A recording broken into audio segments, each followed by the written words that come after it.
Chers auditeurs et auditrices, bonjour. Aujourd'hui, je fais une réflexion sur le surnom que nous donnons à notre chère moitié.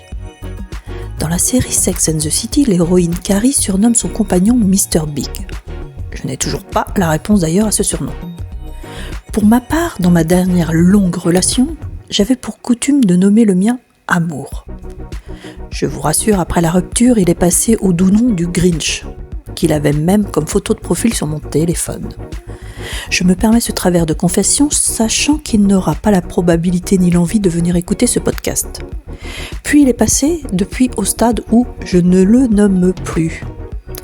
Passer aux extrêmes en qualité de surnom montre l'intensité d'amour et de haine qui, je rappelle, ont la même énergie aux polarités seulement opposées. L'attention que nous mettons à rebaptiser par des surnoms quelque peu parfois sommaires, comme ma puce, mon lapin, donne, si on y met de la conscience, un intérêt de notre hauteur d'estime envers notre partenaire. Si on se pose la vraie question du pourquoi nous avons ce besoin. L'autre est-il un doudou qu'on a besoin de choyer en lui donnant un nom rassurant ? Ou bien est-ce un automatisme récurrent sans s'en prendre à la mesure d'intensité ? Toujours est-il que celui qui le reçoit semble ravi de cette attention mignonnette, en se sentant valorisé par cette image d'Épinal. La satisfaction de lui donner ce titre, comme si l'autre était notre possession, donne un regard sur les travers d'omission sur des questions d'intégrité d'une résonance de valeur. L'intérêt pourrait se mettre sous des signes réducteurs si on en croit certaines désignations. Même le mien Amour n'était-il pas surdosé, car après réflexion, ce n'était sûrement que trop d'honneur au vu de l'irrespect que j'ai reçu dans la relation. Non pas que je veuille juger, mais par principe, je ne peux parler ici que de mes propres expériences pour trouver une vérité à vous transmettre.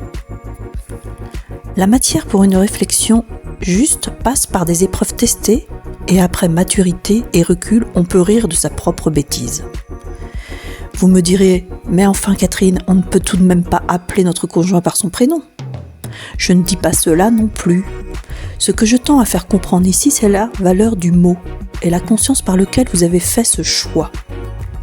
Est-il gracieux ? Moqueur ? Doux ? Bienveillant ? Que signifie-t-il dans votre bouche ? Le verbe a une portée énergétique puissante et en mesurer son sens fait de vous des êtres de valeur. Si nommer votre conjoint d'une manière illégale à la vue de celle-ci est un orgasme pour votre ego, alors votre attention à récupérer votre dû sera synonyme de miroir peu flatteur. Les digues restent à traiter, mais par vous maintenant qui détenez la valeur de cette transmission. Nommer, c'est donner du sens à votre cœur, au bon vouloir de votre passion envers l'aimé. Qualifiez-le d'être unique en vous donnant le privilège d'être aimé de lui, et j'en reviens à celui que j'avais donné à mon conjoint de l'époque, c'est la valeur qu'il avait à mes yeux, non pas la sienne en tant qu'être humain. La moralité de ce podcast est de pouvoir traiter son autre comme on aimerait être traité, pas comme une chose ou un objet de possession qui ne démontrerait alors que le flux d'incapacité d'aimer vraiment. Qu'ils soient de passage ou de toute votre vie, ils sont le reflet de votre âme et la lumière de vos jours. Regardez-les différemment maintenant. Et sachez apprécier avec conviction qu'ils équilibrent vos polarités en faiblesse. Comme le choix des prénoms que vous donnez à vos enfants et du temps qu'il vous a fallu pour vous décider. Pourquoi en serait-il différent pour votre autre ?